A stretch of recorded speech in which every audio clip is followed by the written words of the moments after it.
भगवत्प्रसादो दष्टाप्रसादन्नवतीकृतोऽपि न्यायं स्तुवन्तस्य यशः प्रसन्नं वन्दे गुरुश्रीचरणारविन्दम् आनन्दलीलामविग्रहाय हिमावलिकोच्छविसुन्दराय तस्मै महाप्रेमरसप्रदाय श्रीचैतन्यचन्द्राय नमो नमस्ते। ॐ निरञ्जनं नित्यम् अनन्तरूपं भक्तानुकम्पाधृतविग्रहं वै ईशावतारं परमेशमित्रं तं रामकृष्णं शिरसा नमामि। ॐ दत्ताग्नेर्दयिता शक्ति रामकृष्णे स्थिता ह्या सर्वविद्यास्वरूपं तं जननीं प्रणमाम्यहम्।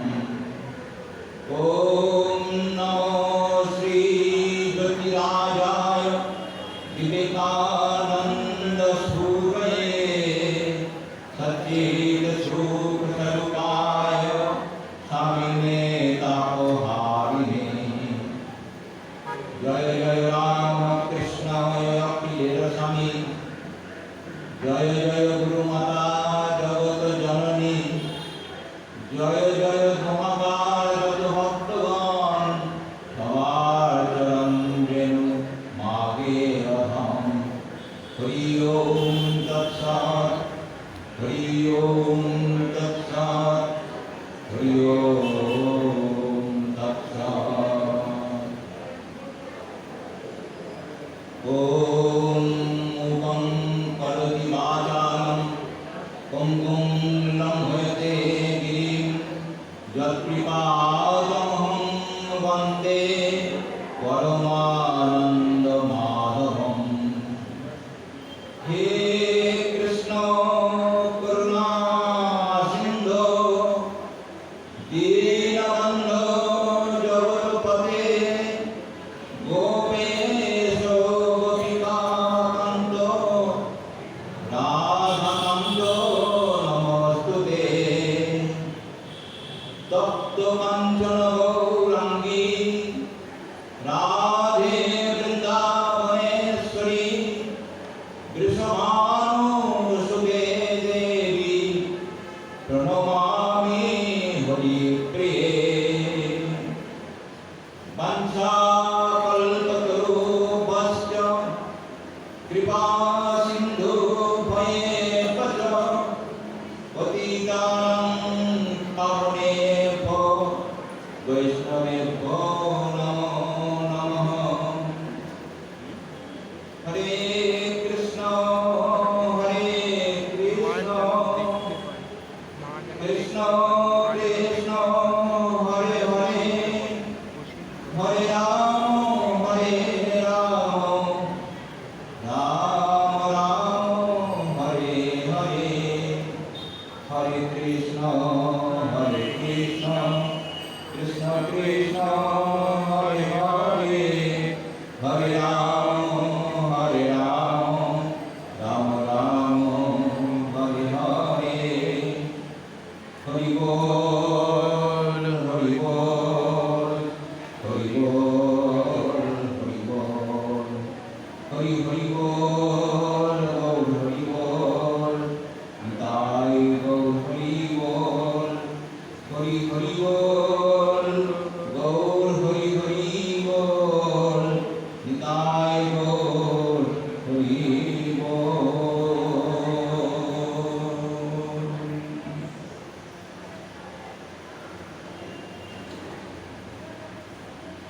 आज বৈশাখ চন্দ্র শুক্লপক্ষে তৃতীয়া তিথি। এই তৃতীয়া তিথিটি অক্ষয় তৃতীয়া তিথি নামে গ্রন্থকারগণ এবং আমাদের ঋষিমুনিগণ নির্দেশ করে গেছেন। এই তিথির কি মাহাত্ম, তিথি তো অনেকই আসে, সব তিথি তো অক্ষয় হয় না। অক্ষয় অর্থে যার ক্ষয় নাই। শিশু মা তিনি যথার্থই বলে দিয়েছেন, যা হয় না ধনে জনে তা হয় সে ফলের গুণে। এই তিথি, ফল, নক্ষত্র ইত্যাদি সমাবেশে মানুষের জীবনে সর্বাঙ্গীন কল্যাণ সাধিত হয়। আজ এই অক্ষয় তৃতীয়া তিথিতে যে কোনো পূর্ণ কর্মই করা যাক না কেন, তা অক্ষয় হয়ে থাকবে। কি করে মাপা যাবে অক্ষয় হয়ে রইল? সেটি আমাদের বিচার্য নয়, সেটি শ্রী ভগবান শ্রী গোবিন্দের। আজকের এই দিনে আমরা এই পূর্ণ আশ্রমে যারা সমবেত হয়েছি, আমার সম্মুখে স্বয়ং শ্রী বৃন্দাবন বিহারী লালজি অধিষ্ঠান করছেন, যিনি অনন্ত, যিনি অচ্যুত, যিনি ভূমা, তিনি আজ ভূমিতে অবতরণ করেছেন। এই ভূমার ভূমিতে অবতরণ, তাকে আমার স্বভূমি সাষ্টাঙ্গ প্রণাম নিবেদন করে আজকের তিথির পূর্ণ কল্যাণ সকলের জন্য প্রার্থনা করি। যুগাবতার ভগবান শ্রীরামকৃষ্ণদেব, জগৎজননী মা, ভগবান শ্রীরামকৃষ্ণদেব মানস কন্যা, সর্বগুণময়ী মাতা, আমাদের সকলের প্রতি আদরের প্রিয় গৌরী মা, তার চরণে আমার শতকোটি প্রণাম। কন্যা দুর্গাপুরী মাতা, তার চরণে আমার প্রণাম। সুব্রতাপুরী মাতাজি এবং বন্দনাপুরী মাতাজির চরণে আমার সশ্রদ্ধ সবর্তী প্রণাম নিবেদন করে আজকে এই পূর্ণ সন্ধ্যায় শ্রীমদ্ ভাগবত কথা আমরা শ্রবণ করব। তার পূর্বে সর্বেশ্বরী আশ্রমের বর্তমান অধ্যক্ষা পূজনীয়া বাণী মাতাজি, তার চরণে আমার সশ্রদ্ধ প্রণাম। সমস্ত সন্ন্যাসী মাতাজি, তাঁদের চরণে আমার সশ্রদ্ধ প্রণাম নিবেদন করে আমি কৃতার্থ হয়ে যাই। সমবেত সুধী ভক্ত মণ্ডলী, যারা শ্রী ভগবানের নামে এই পুণ্যতিথিতে সমবেত হতে সক্ষম হয়েছি, তাঁদের চরণে আমার অনেক অনেক প্রণাম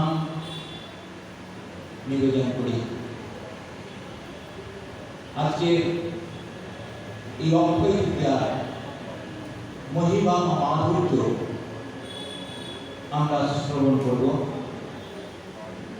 বাইরে বেরিয়ে একবার আকাশের দিকে তাকাবেন, দেখবেন আকাশে আজকে চাঁদের উদয়, তৃতীয়ার চাঁদ। গতকাল দ্বিতীয়ার এক পাড়ি চাঁদ উঠেছিল। আজকে তৃতীয়ার চন্দ্র, তার সাথে রোহিণী নক্ষত্রের মিলন হয়েছে। চন্দ্রের সাথে রোহিণী নক্ষত্রের মিলন হলে অতি পূর্ণ সঞ্চারকারী অবস্থার সৃষ্টি হয়। দক্ষ রাজার 27 জন কন্যাকে চন্দ্রদেব বিবাহ করেছিলেন। 27 জন কন্যার মধ্যে রোহিণী দেবী, অশ্বিনী, এরা ছিলেন অতি চমৎকার ইত্যা সম্পন্না। তাদের সাথে চন্দ্রের ছিল নিবিড় সম্বন্ধ,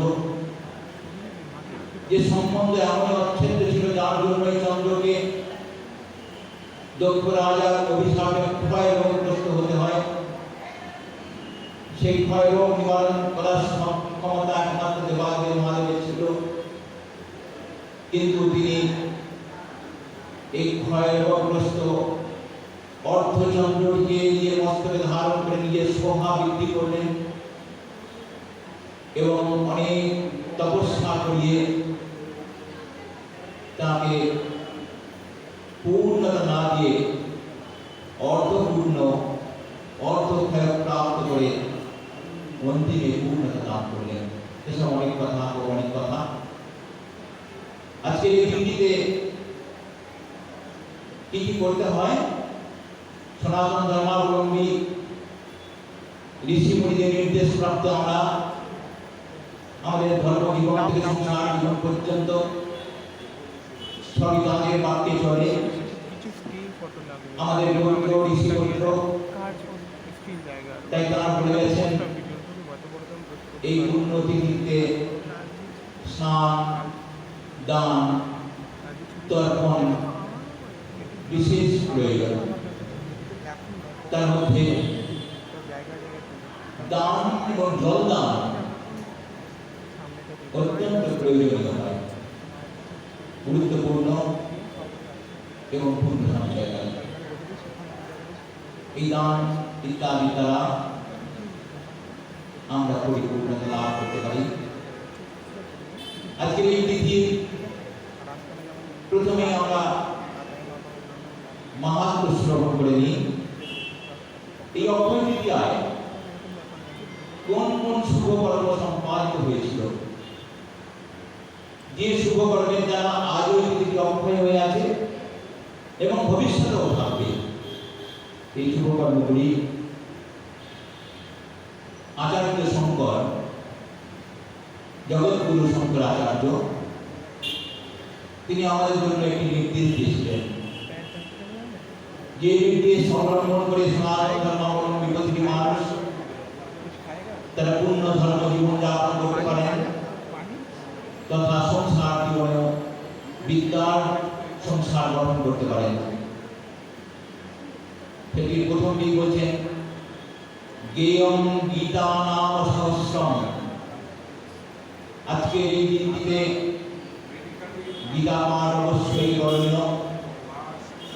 জ্ঞেয়ং গীতা নাম সহস্রম ধ্যেয়ং শ্রীপতি রূপমজস্রম। শ্রীপতি ভগবান শ্রীনারায়ণ হরি, যিনি আজ এই আশ্রমে দামোদর রূপে বিরাজ করছেন, তার অপরূপ রূপ দর্শন করতে হয় অন্তরে বাহিরে। নেয়ম সজ্জন সঙ্গে চিত্তম।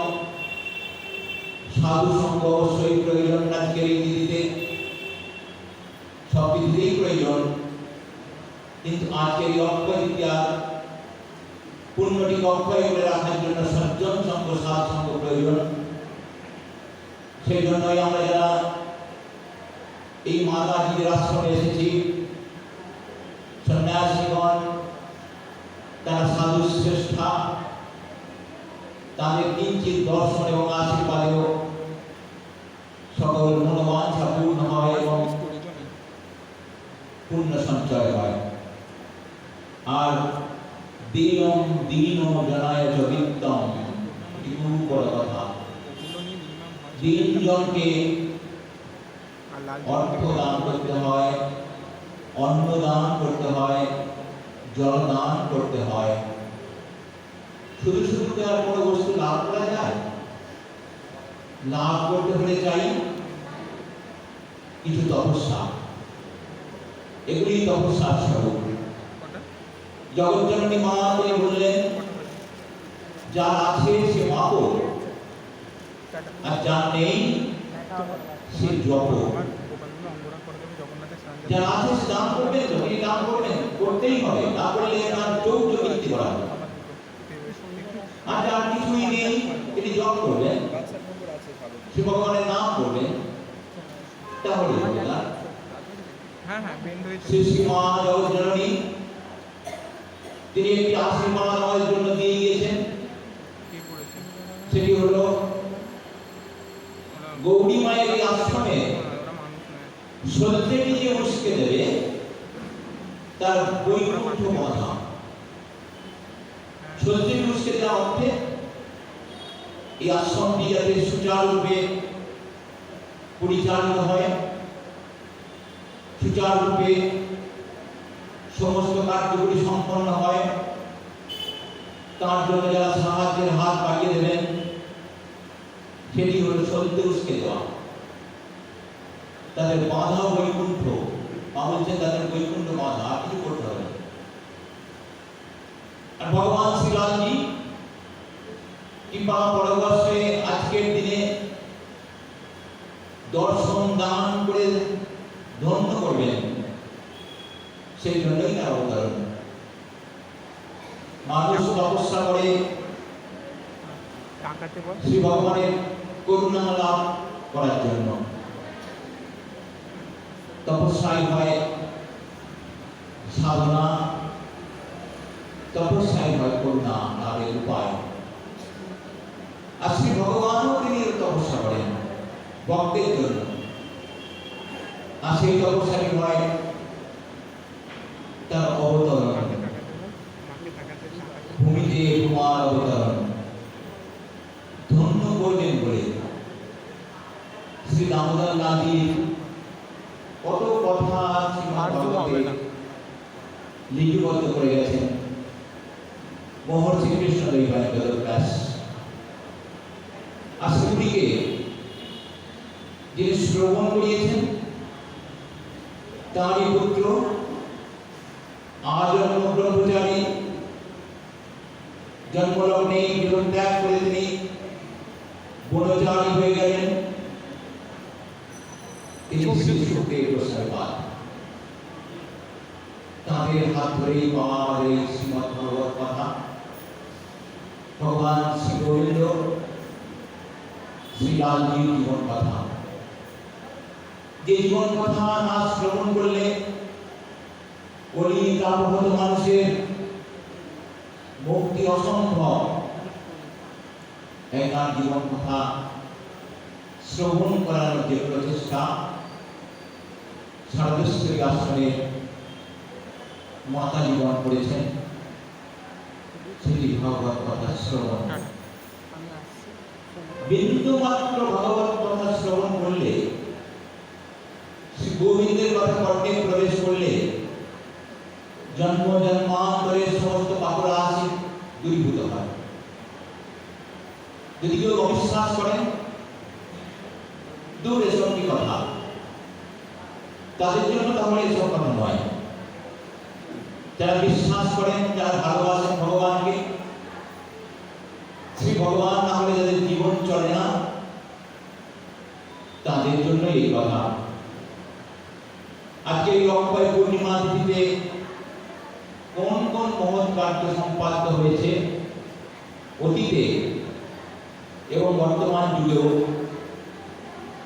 সেগুলি একটু শ্রবণ করে নিই, তারপর আসবো ভাগবত কথা। এই সেই দিন যেদিন সত্য যুগের শুরু হয়েছিল। এই অক্ষয় তৃতীয়ার দিনে চারটি যুগের প্রথম যুগ সত্য যুগ, সত্য, ত্রেতা, দ্বাপর এবং কলি, এই চার যুগের প্রথম যুগটি শুরু হয়েছিল অক্ষয় তৃতীয়ার দিনে। কে বললেন সে কথা? কি করে জানবো আমরা? ঋষি মুনিগণ, যারা ত্রিকালজ্ঞ, তিনটি কালকেই যারা জানতে পারেন, অতীত, বর্তমান, ভবিষ্যৎ, তাঁদের মুখ নিশ্চিত কথা। তাই জন্য আজকে মাঝি যারা খুলে দেখবেন, আজকে দিনে লেখা আছে সত্য যুগাব্দা, সত্য যুগের শুরু এই দিনটিতে। ভগবান সত্যাশ্রয়ী, সত্য স্বরূপ, সত্য যুগে মানুষ হন দেববুদ্ধি ভক্তিপরায়ণ। ভক্তিপরায়ণ মানুষ শ্রী ভগবানের বিশ্বাস স্থাপন করে বিদ্যার সংসার যাপন করতে সক্ষম হন। এবং অন্তিমে শ্রী ভগবানের চরণ লাভ করেন। 2 এই সেই দিন যেদিন ত্রেতা যুগের শুরু হয়েছিল। ত্রেতা যুগে ভগবান শ্রী রামচন্দ্র দেবের আবির্ভাবে ধন্য রাবণারি শ্রী রামচন্দ্র, সীতাপতি শ্রী রামচন্দ্র এই যুগের দেবতা, তিনি এই যুগকে ধন্য করেছিলেন। ত্রেতা যুগ ধন্য হল এই সেই দিন যেদিন শ্রী ভগবান লোকপালক স্বয়ং শ্রী নারায়ণ হরি তিনি জনসৃষ্টি করলেন। লীলা করার জন্য জনসৃষ্টি হল, মানব সৃষ্টি হল, তাই তার আর এক নাম জনার্দন। এই সেই দিন যেদিন বনবাসী মানুষ প্রথম তারা খাদ্য উৎপাদন করতে শিখেছিল। বনবাসী মানুষদের প্রথম কৃষিকার্য এবং খাদ্য উৎপাদন ছিল জল উৎপাদন। জল উৎপাদন করে সেটিকে সংরক্ষণ করতেও তারা শিখল এবং জলের দ্বারা তাদের ভবিষ্যতের খাদ্য পাওয়া মিটে গেল। একটি একটি করে এই অক্ষয় তৃতীয়ার পূর্ণ মাহাত্ম্য আমরা শ্রবণ করি। এই সেই দিন যেদিন আদ্যা শক্তি মহামায়া তিনি চন্দ্রমুণ্ডকে বধ করেছিলেন। চন্দ্রমুণ্ড বধ করে তিনি চামুণ্ডেশ্বরী নাম ধারণ করেছিলেন। চন্দ্রমুণ্ড দেবী, সেই চন্দ্রমুণ্ড বধে তিনি চামুণ্ডেশ্বরী হলেন। আর এই সেই দিন যেদিন অন্নপূর্ণা বিশ্বনাথ, কাশী বিশ্বনাথের তিনি দেবাদিদেব মহাদেবকে অন্নদান করলেন। সে অনেক কাহিনী, অন্নদান মঙ্গল কাব্যে বর্ণিত আছে যেসব কাহিনী। যখন ধরিত্রী অন্নহীন হয়ে যাচ্ছে, যখন মানুষ অভুক্ত থাকছেন, এমনকি দেবাদিদেব মহাদেবের পর্যন্ত খাদ্য ঢুকছে না, এই অক্ষয় তৃতীয়ার পূর্ণ লগ্নে দেবী তিনি অন্নপূর্ণা রূপে স্বয়ং প্রকাশ করলেন কাশীতে। কাশী বিশ্বেশ্বরী অন্নপূর্ণা জগজ্জননী। এই সেই দিন দেবী ধূমাবতীর আবির্ভাব হয়েছিল। 10 মহাবিদ্যার এক মহাবিদ্যা তিনি, কালী, তারা, মহাবিদ্যা, ষোড়শী, ভুবনেশ্বরী, ভৈরবী, ছিন্নমস্তা, বিদ্যা ধূমাবতী তথা মগলা সিদ্ধ বিদ্যা মাতঙ্গী কমলাত্মিকা একাদশ মহাবিদ্যা সিদ্ধ বিদ্যা প্রবৃত্তিকা। 10 মহাবিদ্যার অন্যতম বিদ্যা দেবী ধূমাবতীর আবির্ভাব। এই সেই দিন যেদিন ত্রিভুবনের মানুষের কাছে অত্যন্ত পূর্ণ সঞ্চয়কারী দিন। দেবী ভগবতী গঙ্গা, সুরধনী, হরিপাল তত্ত্ব সম্ভূতা, সকল রাজার 7,000 কোটি উদ্ধার মানুষের ভগীরথের কঠিন কঠোর তপস্যায় সন্তুষ্ট হয়ে তিনি মহাদেবের মস্তকে অবতরণ করলেন। ত্রিভুবনকে তিনি উদ্ধার করলেন ভুবনেশ্বরী। তাই তিনি করতে হলেন ভগীরথ নানার জন্য ভাগীরথী। তিনি হলেন গঙ্গা, স্বর্গে তিনি মন্দাকিনী, আর পাতালে তিনি ভগবতী। এই অবতারে ত্রিভুবন ধন্য হয়েছে। হরিপাল তত্ত্ব সম্ভূতা 7,000 সকল পুত্রকে উদ্ধার করে তিনি যেদিন সাগর সঙ্গমে মিলিত হয়েছিলেন, সেদিনটি অবশ্য ছিল পৌষ মাসের সংক্রান্তি। আজকে এই অক্ষয় তৃতীয়া থেকে শুরু করে তার যাত্রা সাগর সঙ্গম পর্যন্ত ছিল। এই সেই দিন যেদিন ধনরাজ কুবের, যিনি লক্ষ্মী দেবীর বরপ্রাপ্ত হয়ে দেবতাদের খাজাঞ্চি রূপে মনোনীত হয়েছিলেন। তিনি হলেন দেবতাদের কোষাধ্যক্ষ। এই অক্ষয় তৃতীয়ার কি মাহাত্ম্য! অক্ষয় তৃতীয়া থেকে আজকে যদি কেউ আকাশের দিকে তাকান, চন্দ্রকে দেখবেন অতি উজ্জ্বল। যদিও তিনি তৃতীয়ার চন্দ্র, পূর্ণ চন্দ্র নন, তবুও চন্দ্র অতি উজ্জ্বল।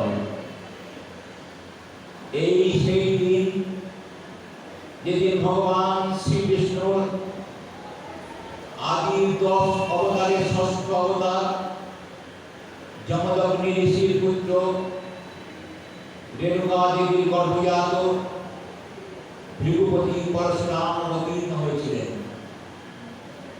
আজকে আমরা এই বিষয়টি আলোচনা করব পরে ভাগবতের অংশস্বরূপ। ভৃগুপতি পরশুরাম আজকে তার আবির্ভাব তিথি। তাই পরশুরাম আজ বহু স্থানে পরশুরাম যজ্ঞ হচ্ছে, পরশুরাম জয়ন্তী পালন হচ্ছে। এই পরশুরাম যিনি 21 বার পৃথিবীকে নির্বজ্র করেছিলেন, ক্ষত্রিয় শূন্য করেছিলেন। সমন্তক পঞ্চতীর্থ তীর্থ আছে কুরুক্ষেত্রে, যে সমন্তক পঞ্চতীর্থে তিনি তপস্যা করে তাপস পালন করেছিলেন। অবশেষে দাশরথী শ্রীরামচন্দ্রের হাতে সর্বস্ব অর্পণ করে তিনি মহেন্দ্র পর্বতে গমন করে দিলেন। সে কথা শুনবো আজ আমরা। এই সেই দিন যেদিন মহর্ষি কৃষ্ণদৈবায়ন বেদব্যাস তিনি মহাভারত রচনা করতে শুরু করেছিলেন। মহাভারত তিনি শুধু অনর্গল বলে গেলেন, আর সেটিকে লিপিবদ্ধ করলেন শ্রী গণেশ, সিদ্ধেশ্বর সিদ্ধিনাথ গণেশ মহাভারত লিপিবদ্ধ করেছেন আজকের এই দিনটিতে। এই সেই দিন যেদিন দ্রৌপদীর বস্ত্রহরণ হয়েছিল এবং সেই দ্রৌপদীর বস্ত্রহরণে ভগবান সখা কৃষ্ণ পাঞ্চালী আর্তনাদে ব্যাকুল হয়ে তিনি অন্তরিক্ষ থেকে অজস্র বস্ত্র যোগান দিয়েছিলেন। পারেননি দুর্বৃত্ত দুঃসাহস এবং অন্যান্যরা তাকে লজ্জাহীন করতে পারেননি। ভগবান শ্রী রামচন্দ্রজি নানা রূপে নানা নামে তিনি বিরাজিত। দ্রৌপদী লজ্জা নিবারণকারী হরি ভগবান কৃষ্ণ তিনি আজকের দিনে প্রকট হয়ে দ্রৌপদী লজ্জা নিবারণ করেছিলেন। সকল জীবের যিনি পরিত্রাতা, সকল জীবের যিনি লজ্জা নিবারণকারী হরি, তার আবির্ভাবে ধন্য আমরাও। আজকের এই পূর্ণ আশ্রমে আমরা সাক্ষাৎ দর্শন করছি তাকে, দর্শন করছি তার বিগ্রহ মূর্তিকে। এই বিগ্রহ মূর্তি দর্শন করলেই জন্ম জন্মান্তরে পাপ রাশি দূরীভূত হয়ে যায়। আজকে সৌভাগ্য আমার, একদম সম্পর্কে বসে আছি তার, দর্শন করছি তাকে, তিনি শ্রবণ করছেন, আর দর্শন করছি ভগবান শ্রীরামকৃষ্ণদেরকে চাক্ষুষ ভাবে দর্শন করছি, জননী সারদা দেবীকে দর্শন করছি, এই আশ্রমের প্রতিষ্ঠাত্রী পরম প্রেমময়ী গৌরী মাতাকে, তাঁর কন্যা দুর্গা মাতাকে, সুপ্রতাপী মাতাজি এবং বন্দনাপী মাতাজিকে। একথা বলতে বলতে আমি একটু থেমে যাচ্ছি। আস্তে আস্তে আমার মনে হচ্ছিল ভগবান শ্রীরামকৃষ্ণ দেবের এই যে যুগ অবতারণ লীলা, এই যুগ অবতারণ লীলা একটি সার্থক কেন্দ্র এই সার্বেশ্বরী আশ্রম, গৌরী মায়ের আশ্রম। ভগবান শ্রীরামকৃষ্ণের মানস কন্যা তিনি, এরূপ আর দ্বিতীয়টি হয়নি। শ্রীরামকৃষ্ণের কাছে মন্ত্র দীক্ষা পাওয়া বেলঘড়িয়ার বাগানে শ্রীরামকৃষ্ণদেবের কাছে সন্ন্যাস দীক্ষা পাওয়া, সন্ন্যাস পাওয়া এবং তার মানস পূর্ণ হওয়ার সৌভাগ্য আর কারো লাভ হয়নি। গৌরীমী মাতাজিকে শ্রীরামকৃষ্ণদেব আদর করে রাখতেন গৌরদাসী বলে। কি আদরের নাম! ও গৌরদাসী কোথায় গেলি গো? তিনি হাত ধরে মাকে নিয়ে গেছিলেন শ্রী মায়ের কাছে নহবতে। তিনি মায়ের কাছে পৌঁছে দিয়ে বললেন, ও গো ব্রহ্মময়ী, এই তোমার একজন সঙ্গী নিয়ে এলো। কেমন কথা! শ্রী শ্রী মা সরাসরি গৌরী মাকে ডাকতেন গৌরী। আমরা বলতেন মা গৌরী। আহা, সেই হিমালয় কন্যা গৌরী। গাত্র বর্ণ ছিল গৌরবর্ণা। শ্রী গৌরীর দাসী তিনি আচার্য স্বামী বিবেকানন্দ। তিনি গৌরমাকে ডাকতেন, গৌরমাকে ডাকতেন গৌরমা বলে। গৌরমা। মনে পড়ে যায় ঘটনার কথা। গোড়ানগরের গঙ্গার তীরে শ্রীরামকৃষ্ণদেবের ত্যাগী সন্তানগণ তারা একটি পুরো ভাঙা বাড়িতে অবস্থান করছেন। সেদিকে করার প্রথম মঠ রামকৃষ্ণ সঙ্গে।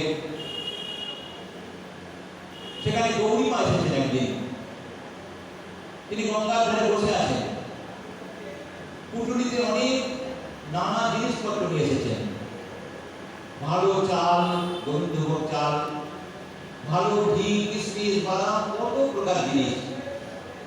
মনের বাসনা আর তিনি নিজে হাতে রান্না করে তার পিতাকে ভোগ দেবেন, ঠাকুরকে ভোগ দেবেন। কিন্তু একটি কথা মনে পড়ে গেল তার। শ্রী ঠাকুরকে নিষেধ করে গিয়েছিলেন ছেলেদের আশ্রমে মেয়েরা যাবে না।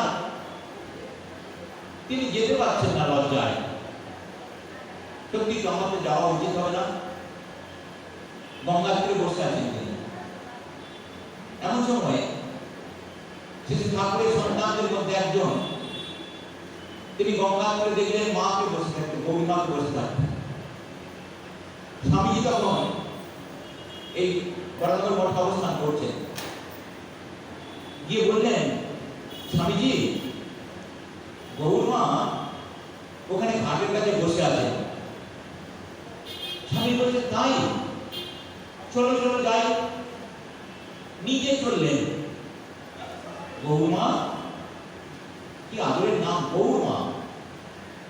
গৌরমা, তুমি এখানে বসে আছো? হ্যাঁ বাবা, ঠাকুর তো বলেছেন ছেলেদের আশ্রমে মেয়েদের যাওয়া উচিত নয়, তাহলে আমি যেতে পারছি না। স্বামীজি এক গান হাসলেন, এসে বলেছেন, গৌরমা, তুমি কি আর মেয়ে? তুমি আমাদের মা। সেই থেকেই তুমি আমাদের মা। আমি দেখছি গৌরমার মুখখানা কেমন উদ্ভাসিত হচ্ছে, আলোকিত হয়ে যাচ্ছে। স্বামীজি পুটুলিতে দিলেন, গৌরমার হাত ধরে নিয়ে আসছেন আশ্রম বাড়িতে, মঠ বাড়িতে। গৌরমা, অনেকদিন ভালো করে খাইনি, আজকে তুমি ভালো করে রান্না করো। খুব তোমার সেই খিচুড়ি খেতে ইচ্ছা করছে। সেই খিচুড়ি তুমি রান্না করতে চাইবে। খিচুড়ির নাম ছিল জগা খিচুড়ি। সেই কালীঘাটের জগা পাগলা খিচুড়ি রান্না করতো। আর সেই জগা পাগলার খিচুড়ি এত উৎকৃষ্ট হতো যে অন্য কাহিনীটা আছে। গৌরমা বলেছেন সেটি জগা খিচুড়ি ছিল। গৌরমা জগা খিচুড়ি রাঁধছেন। একবার ঠাকুর ঘরে যাচ্ছেন, একবার বাইরের দিকে আসছেন, আর মাঝে মাঝে হাঁড়িতে খিচুড়ি ফুটছে, ডাল চাল ফুটছে। আর গৌরমা তার ঝুড়ি থেকে নিয়ে কখনো কিছুটা কিশমিশ, কখনো কিছুটা বাদাম, কখনো কিছু ভালো বস্তু সব হাঁড়িতে ফেলছে। আর সে ঠাকুরকে প্রাণ করে রাখছেন। তার চোখে জল। কতদিন তোমাকে এমন করে আমি খাওয়াইনি। এতে মনে হয় ওই দক্ষিণেশ্বরের দেবী নিজে হাত রান্না করে ঠাকুর অনেকবার খাইয়েছেন। আজ তোমাকে আমি প্রাণ ভরে খাওয়াবো। গৌরমা রন্ধন সমাপ্ত হলো, শিশু ঠাকুরের ভোগ নিবেদন করা হলো। সব ছেলেরা কি খুশি, আর তারা পেট ভরে খেতে পারে। গৌরমার হাড়ি কখনো খালি হতো না, শেষ হয়ে যেত না। গৌরমার রান্না খিচুড়ি খেয়ে সকলে কি আনন্দ। হান্ডাটি পাচ্ছিলেন, এটি আরেক দিনের কথা। স্বামী ব্রহ্মানন্দজি মহারাজ মঠে রান্না হয়েছে, হান্ডাটি পাচ্ছেন রাজা মহারাজ। গৌরমা এসে গেছেন, এসে দেখে অবাক, ঠাকুরের আদরে রাখাল হান্ডা মারছে।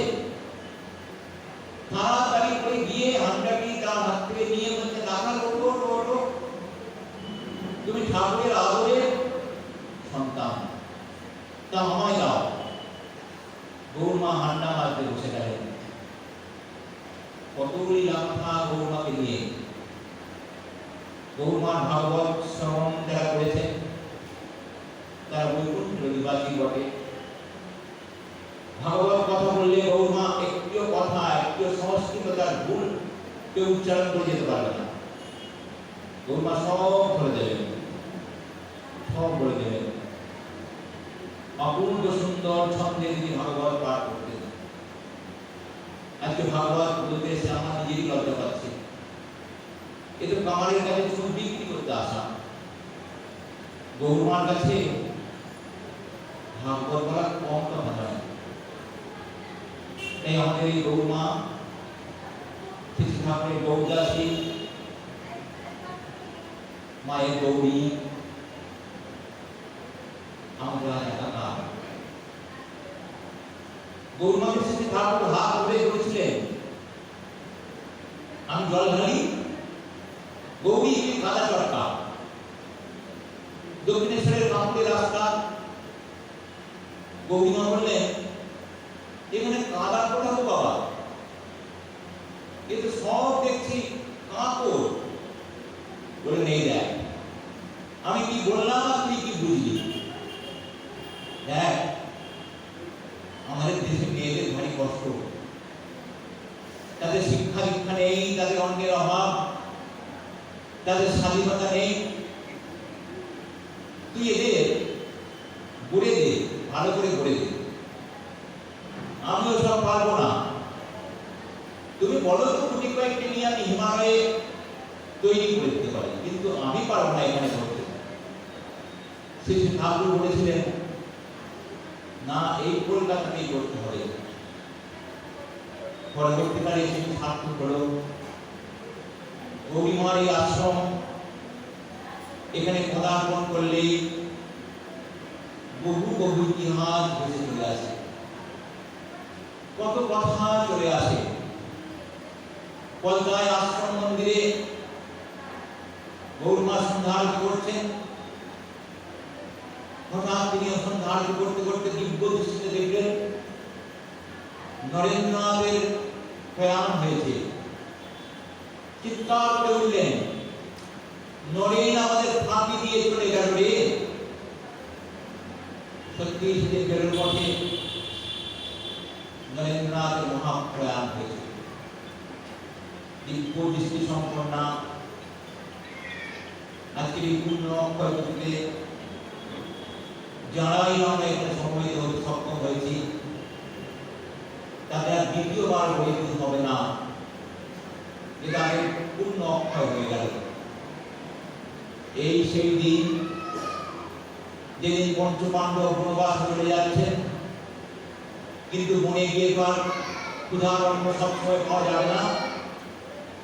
বিশেষ করে ভীমসেনের উদর, মৃগদর, নেপের মতো উদর সর্বদাই সেখানে জ্বলছে, আগুন জ্বলছে, ক্ষুধার অন্ন চাই। তাই সূর্যদেব তাদের একটি 5 পাত্র দিয়েছিলেন, 5 পাত্র। যেটি কোনোদিন ফুরিয়ে যাবে না যতক্ষণ না পাঞ্চালিক খাওয়া শেষ হচ্ছে। এই পাকপত্র অন্য এক পুরাণ মতে বলা হয় ভগবান শ্রী দামোদর শ্রী তিনি এই পাকপত্র দিয়েছিলেন। এখান থেকে অপ্রন্ত খাদ্য পাওয়া যেত। দুর্বাসাকে যে পরীক্ষা করতে পাঠিয়েছিলেন দুর্যোধন, গভীর রাত্রে দুর্বাসা 10,000 শিষ্য ভোগ এসেছিলেন আতিথ্য গ্রহণ করতে পাণ্ডবদের। তখন তো পাঞ্চালিক ভোজন হয়ে গেছে, কিন্তু আর তো পাঞ্চালিক ভোজন অন্ন পরিবেশন করতে পারবেন না। দুর্বাসা অভিশাপ দেবেন, পাণ্ডবরা সব অংশে নাশ প্রাপ্ত হবে। কিন্তু দুর্বাসা অভিশাপ তিনি কি দেবেন? যিনি সর্বঘরের একমাত্র আশ্রয় অবলম্বন, সর্বজীবের আশ্রয়, তারই অনন্ত মায়া। দুর্বাসার স্নান করার ইচ্ছা হলো শিষ্য সবাই 10,000 শিষ্য নিয়ে স্নান করতে গেলেন। বলে গেলেন আমাদের জন্য খাদ্য প্রস্তুত রাখো। দ্রৌপদী কৃষ্ণ সভা পাঞ্চালী ব্যাকুল হয়ে তিনি কৃষ্ণকে ডাকছেন। তারকাধিপতি কৃষ্ণ, বৈকুণ্ঠাধিপতি কৃষ্ণ শেষে হৃদয়বাসী কৃষ্ণকে ডেকে ভগবান দামোদর সেখানে উপস্থিত হয়েছিলেন। পাঞ্চালী ডাকো তো, তোমার পাকপাত্রে কোনো অন্ন লেগে আছে কিনা? দেখলেন যথার্থই একটু অন্ন একটুখানি শাক লেগে আছে। সেই অন্ন এবং শাক ভোজন করে ভগবান তুষ্ট হলেন। তুষ্ট হয়ে তিনি একটু ঢেকুর তুললেন, আর ঢেকুর তোলার সাথে সাথে দুর্বাসা সহ তার 10,000 শিষ্যের উদর পূর্তি হয়ে গেল। শ্রী ভগবানের অনন্ত লীলা কত কত কথা বর্ণনা করা যায়। শ্রী গোবিন্দ শ্রী দামোদর আজ তার আবির্ভাবে ধন্য, দেবী পাঞ্চালী কৃপা প্রাপ্ত, সাথে সাথে আমরাও তার কৃপা প্রাপ্ত হচ্ছি। এই সেই দিন যেদিন বিপ্র সুদামা দ্বারকায় গিয়েছিলেন তার সখা কৃষ্ণের সাথে যদুপতির সাথে দেখা করার জন্য, আর তার পত্নী সুমতি 4 বস্তু চিরা ভিক্ষা করে নিয়ে এসেছিলেন মথুরার 4 দ্বার থেকে। এই 4 বস্তু চিরা তিনি আজ উপহার দিয়েছিলেন ভগবান যদুপতি কৃষ্ণকে। এই সেই অক্ষয় তৃতীয়া। যদুপতি কৃষ্ণ চিরা ভক্ষণ করে আজ সন্তুষ্ট হয়েছিলেন। বলেছিলেন সুদামা, তোমার ভালোবাসা বিধি খুঁজে পাওয়া যায় না, তুমি আমাকে চিরা ভক্ষণ করিয়ে আমাকে কিনে নিলে। আমি যখন কলিতে শ্রী গৌরাঙ্গ অবতারে অবতীর্ণ হব, তখন চিরাই হবে আমার মূল ভোগ। তাই ভগবান শ্রী গৌর হরিকে চিরা ভোগ দিতে হয়, চিরা মহোৎসব হয়। এই সেই দিন যেদিন শ্রীক্ষেত্রে রথ নির্মাণ শুরু হয়ে যাচ্ছে, আজকে শুরু হচ্ছে। শ্রী জগন্নাথ, শ্রী সুভদ্রা এবং বলভদ্রদেবের রথ অক্ষয় তৃতীয়ার দিনে শুরু হয় নির্মাণ কার্য। তারপর রথযাত্রা পর্যন্ত চলবে সে নানা কার্য। এই সেই দিন যেদিন শ্রীক্ষেত্রে শ্রী জগন্নাথ দেবের 21 দিন ব্যাপী চন্দন যাত্রা শুরু হয়। চন্দন যাত্রা এটিও শুরু হয় গোপীনাথ শ্রী বৃন্দাবনে, এবং গোপীনাথের আর এক মন্দির আছে রেমুনাতে। রেমুনার আশ্রমে গোপীনাথের বিগ্রহে অঙ্গে চন্দন লেপন করা হয় মলয়ে চন্দন, আজকের দিন থেকে 1 মাস কাল। এই সেই দিন যেদিন ভগবান শঙ্করাচার্য তিনি কনক ধারা মন্ত্র উচ্চারণ স্তব করেছিলেন। কনক ধারা স্তবে জগৎ পূত পবিত্র হয়েছিল, সে কাহিনীটি বাড়ি সুন্দর। আচার্য শঙ্কর 9 বছর বয়সে সন্ন্যাস গ্রহণ করেছেন। গুরু গোবিন্দ পাল তাকে বলেছেন, যাও বৎস, মাধুকরী করে এসো। মাধুকরীর অন্ন শুদ্ধ অন্ন। শঙ্কর মাধুকরী করতে গেছেন, এসেছেন এক ব্রাহ্মণ গৃহে, কিন্তু তারা এত দরিদ্র, দেওয়ার মতো কিছু নেই। এই জ্যোতিরাজ শঙ্করকে দর্শন করে ব্রাহ্মণ পত্নী বাৎসল্য রসে উদ্ভাসিত হলেন। তিনি বলছেন, আমার ঘরে এমন একটু অন্ন নেই, আমি যাই বালক জ্যোতিরাজকে দান করবো। বলে, বাবা ঘরে কিছু নেই, আমরা এত দরিদ্র, ঘরে বিন্দু মাত্র জিনিস নেই, আমার চোখে জল ছাড়া আর কিছু নেই। কেন মা? ব্রাহ্মণ গৃহে কিছু না থাক, একটি হরিতকি তো থাকবেই, তুমি আমাকে একটু হরিতকি দান করো। সত্য সত্যি ব্রাহ্মণের গৃহে হরিতকি থাকে। যজন জালুন তারা করেন তো, খুঁজে খুঁজে পেলেন হাড়ির মধ্যে থেকে একটু হরিতকি। হরিতকি দান করলেন শঙ্করাচার্যের ঝুলিতে। সেখানে দাঁড়িয়ে দাঁড়িয়ে তাৎক্ষণিকভাবে শঙ্করাচার্য কনক ধারা মন্ত্র উচ্চারণ করলেন, স্তব করলেন। যে কনক ধারা স্তবে সন্তুষ্ট হয়ে দেবী লক্ষ্মী অন্তরিক্ষে আবির্ভূতা হয়ে বললেন, বৎস, তুমি আমায় ডেকেছ? হ্যাঁ মা। এই ব্রাহ্মণ পরিবারের এত অন্ন কষ্ট কেন? তুমি এদের অন্ন কষ্ট বিদূরিত করো। তুমি বলছো তাই হবে, কিন্তু এরা তো অন্য কখনো কাউকে দান করেনি। কেন মা? এই তো আমাকে হরিতকি দান করেছে। তাহলে ব্রাহ্মণের ঝুলিতে বা সন্ন্যাসী ঝুলিতে একটি হরিতকি দান করলে কি ফল লাভ হয়? হরিতকি দান করে দেবী লক্ষ্মী সন্তুষ্ট হয়ে করেছে, ঠিক আছে, করেই তিনি অনেক সোনার হরিতকি দান করলেন সেই ব্রাহ্মণ পরিবারে। সেটি কনক ধারা মন্ত্র, কনক ধারা স্তব, যারা পারবেন পড়ে দেবেন। সত্যমালায় কনক ধারা স্তব আছে। কনক ধারা স্তব পাঠ করলে, আজকে অক্ষয় তৃতীয়ার দিনে সেই কনক ধারা স্তব পাঠ করতে হয়। পাঠ করলে দারিদ্র দূরীভূত হয়। এই সেই দিন যেদিন ওড়িশা এবং জাট সম্প্রদায়ের মানুষগণ যারা প্রথম কৃষি কার্য শুরু করেন, আজকে ভূমিতে হলকর্ষণ করবেন। তারা হলকর্ষণ করে প্রথম কৃষি কার্য শুরু করে, শস্য বপন করবেন। এই সেই দিনের অনেক অনেক মাহাত্ম্য। আজকের এই অক্ষয় তৃতীয়া তিথিতে ব্যবসায়ীগণ তারা খাতা পূজা করেন, তারা লক্ষ্মী এবং শ্রী গণেশের পূজা করেন, যাতে ব্যবসায় যাতে সমৃদ্ধি হয়। এই সেই দিন যেদিন এ যুগে ফিরে আসি। চলুন যাই জয়রামবাটি। মাতৃমন্দির প্রতিষ্ঠা হয়েছিল আজকের দিনে। জগৎ জননী মা যিনি এই গ্রামে 1260 8ই পৌষ আবির্ভূত হয়েছিলেন, তাঁরই চিরস্থায়ী মন্দির স্থাপিত হল জয়রামবাটি অক্ষয় তৃতীয়ার তিথিতে সারদানন্দজি মহারাজের প্রচেষ্টায়। এই সেই দিন যেদিন জৈন ধর্মাবলম্বীদের কাছে অত্যন্ত গুরুত্বপূর্ণ দিন। জৈন ধর্মাবলম্বীরা আজকের এই দিনটিকে খুব গুরুত্ব সহকারে পালন করেন।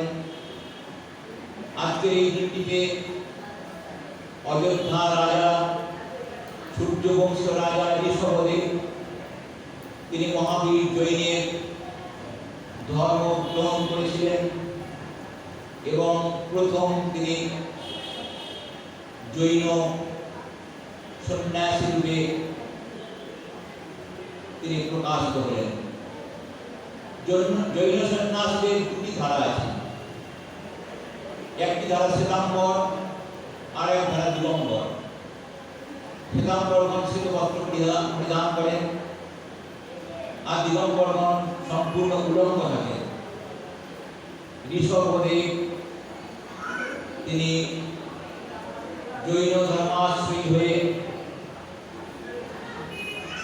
তিনি স্থানে স্থানে বাদুড়ি করে বেড়াচ্ছেন, কিন্তু কেউ তাকে এক ফোঁটা অন্ন বা পানীয় 1 বছর কাল দান করেননি। তারা মনে করেছেন অযোধ্যাবাসীগণ রাজার আবার অন্ন পানীয় কি প্রয়োজন, কিন্তু রাজা যে কোনো কিছুই তিনি অজাগর ব্যক্তি অবলম্বন করে কোনো কিছু দিয়ে চাইবেন না সেটা তারা জানতেন না। 1 বছর কাল তিনি অভুক্ত ছিলেন বা উপবাসী ছিলেন। 1 বছর বাদে তার ব্রত ভঙ্গ হয়েছিল। সে ব্রত ভঙ্গ করেছিলেন তাঁরই এক নাতি পুত্রের পুত্র। তিনি দাদুকে এই অবস্থায় দেখে, অভুক্ত অবস্থায় দেখে আখের রস পরিবেশন করেছিলেন। যে আখের রস, আজকে আখের রস খুব দূর পাওয়া যাচ্ছে না, আখের রস পাওয়া যায় না আজকের দিনে।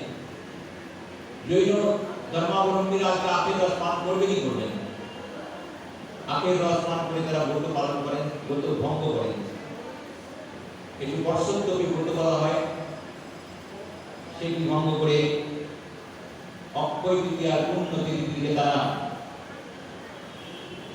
ধন্য করেন, নিজেরা ধন্য হন এবং তিথিটিও পবিত্র হয়। কত যে অজানা তথ্য আছে অক্ষয় তৃতীয়াকে কেন্দ্র করে, সে কথা বলে শেষ করা যাবে না। একটি ছোট্ট ঘটনায় যে বলবো বলে প্রতিশ্রুতি দিয়েছি, মা শুনবেন। পরশুরামের কাহিনী ভাগবত বর্ণিত 9ম স্কন্ধে 7ম অধ্যায়ে বর্ণিত আছে পরশুরামের কথা। যে পরশুরাম 21 বার পৃথিবীকে নিক্ষত্রিয় করেছিলেন। কেন ক্ষত্রিয় বধ করলেন তিনি এইভাবে?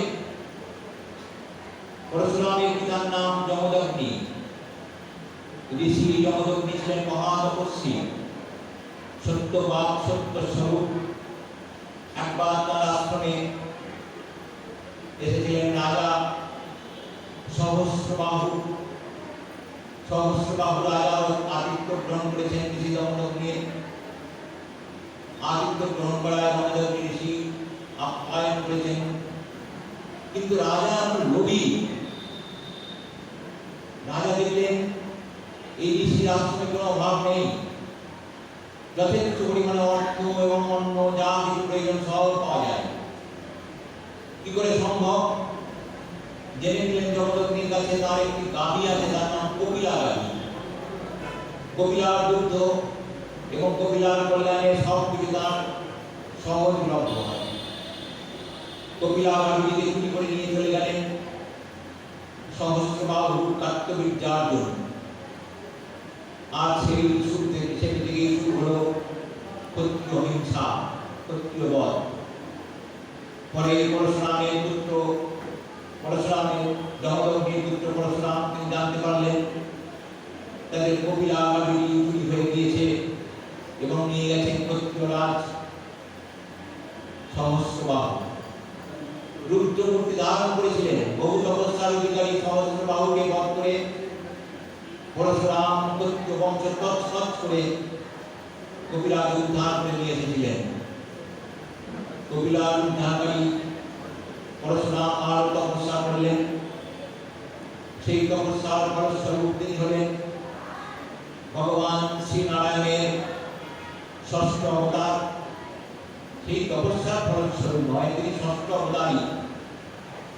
ভগবান 10 অবতার রূপে প্রাথমিকভাবে খ্যাত, যেটি জয়দেবিতার গ্রন্থে বর্ণনা করেছেন। প্রথম অবতার শ্রী রামলালজি, মৎস্য অবতার, কুর্ম অবতার তৃতীয় বরাহ অবতার, চতুর্থ নৃসিংহ অবতার, পঞ্চম বামন অবতার, ষষ্ঠ পরশুরাম অবতার, সপ্তম রাম অবতার, অষ্টম বলরাম অবতার, নবম বুদ্ধ অবতার এবং দশম কল্কি অবতার।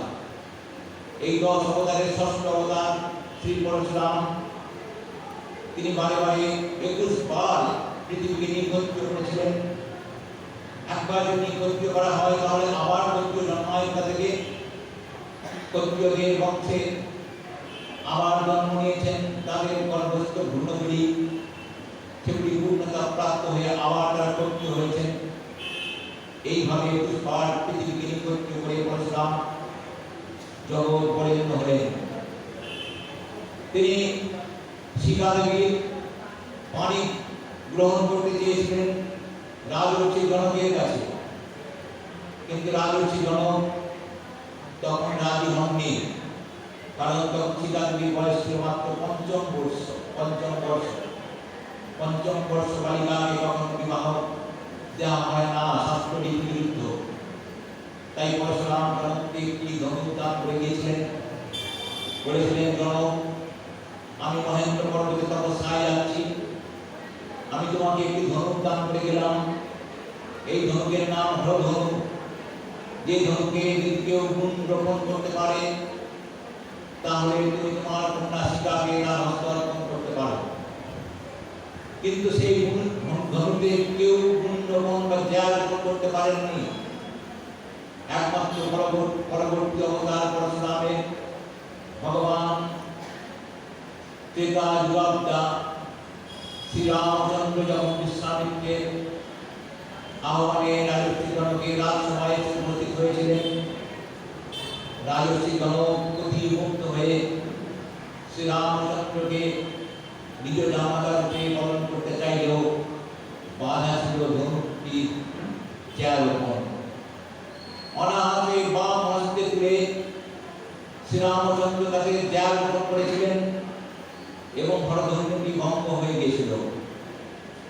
পরশুরামের আর সীতাদেবীকে গ্রহণ করা হয়নি, কিন্তু পথে যখন তিনি পথ আটকেছিলেন, শোভাযাত্রা সহকারে দশরথ পুত্র এবং পুত্রবধূকে নিয়ে অযোধ্যায় ফিরছেন, সেই সময় পরশুরাম পথ আটকেছিলেন আর একটি ধনুক ছুড়ে দিয়েছিলেন শ্রীরামচন্দ্রের দিকে। তুমি কত বড় বীর যোদ্ধা আমি জানতে চাই। তুমি হরধনু ভঙ্গ করেছ, কিন্তু তুমি এখনো বিষ্ণু ধনু ভঙ্গ করতে পারোনি। সেই বিষ্ণু ধনুটি ছুড়ে দিলেন শ্রীরামচন্দ্রের দিকে। অনায়াসে ফিরলেন শ্রীরামচন্দ্র, লুকে নিয়ে তাকে অতি উৎকৃষ্ট ভাবে আরোপণ করলেন। এমন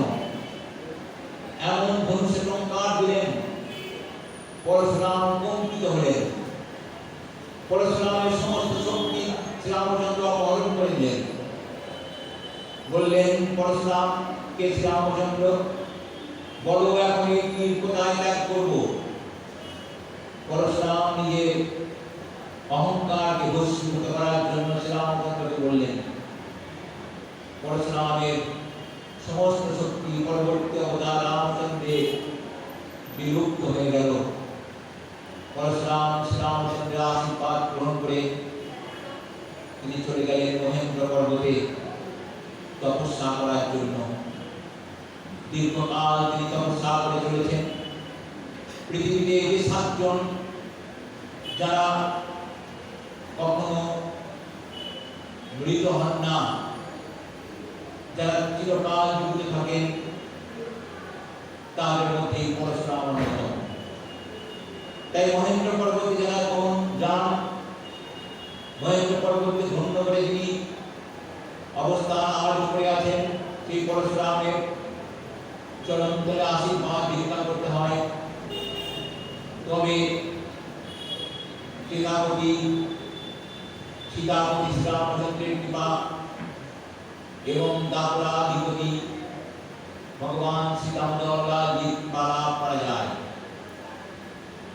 আজকের এই পুণ্যদিন, পুণ্যতিথি, যে তিথিতে পুরাণ কথা শ্রবণ করলে জন্ম জন্মান্তরের পুণ্যভূত পাপরা বিলুপ্ত হয়ে মানুষের জীবন অশেষ কল্যাণ সাধিত হয়।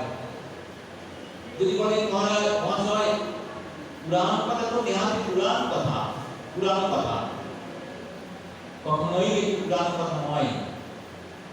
পুরাণের মধ্যে লিপিবদ্ধ হয়ে আছে ভারতবর্ষের অতীত গৌরব এবং বর্তমান ভারতবর্ষ থেকে শুরু করে ভবিষ্যৎ ভারতবর্ষের গৌরব।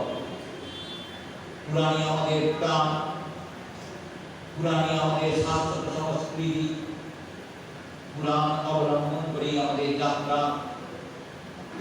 তাই আজ সমস্ত পঞ্চতীর্থ কুরুক্ষেত্রের এবং মহেন্দ্র পর্বত তীর্থে গমন করে তাদের আশীর্বাদ গ্রহণ করে ভগবান সীতাপতি রাম এবং দ্বারকাধিপতি শ্রী বাসুদেবের বৃন্দাবন বিহারী শ্রীলালজীর কৃপা লাভ করে ধন্য হয়ে অনেক অনেক জন্মের পুণ্যযুক্ত বাঁকুড়াতে উদিত হয়ে যাক।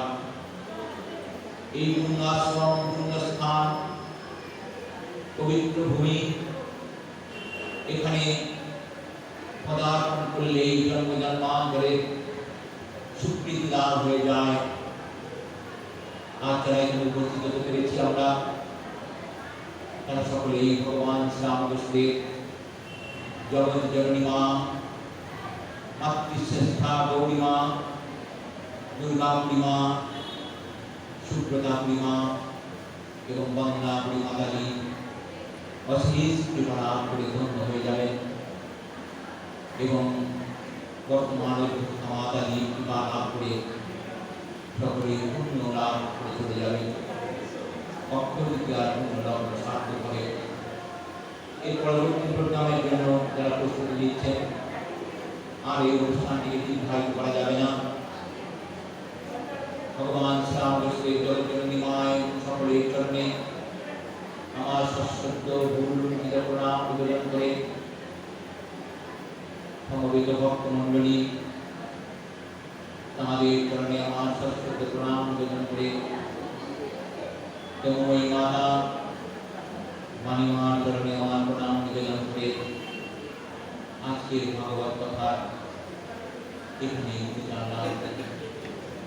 ভগবান শ্রীরাম দামোদরলালজি সকলের মঙ্গল করুন, সকলের কল্যাণ করুন।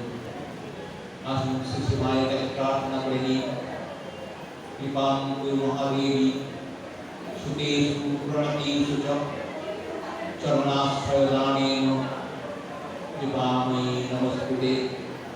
জননীং শারদাং দেবী রামকৃষ্ণং জগদ্গুরুং পাদপদ্মে তয়ো শ্রুত্বা প্রণমামি মুহুর্মুহুঃ। सर्वे सर्वत्र सुखिनो सन्तु, सर्वे सन्तु निरामयाः, सर्वे भद्राणि पश्यन्तु, मा कश्चित् दुःखमाप्नुयात्। ॐ शान्ति शान्ति शान्तिः। हरि ओम तत्सत्। कृष्णाय वासुदेवाय हरये परमात्मने प्रणतो क्लेशनाशाय श्री गोविंदाय श्री दामोदराय नमो नमः। हे कृष्ण करुणा सिंधु दीनबंधो जगत्पते गोपीशो गोपिकाकान्तो राधाकान्तो नमोस्तुते। हरि बोल हरि बोल हरि बोल।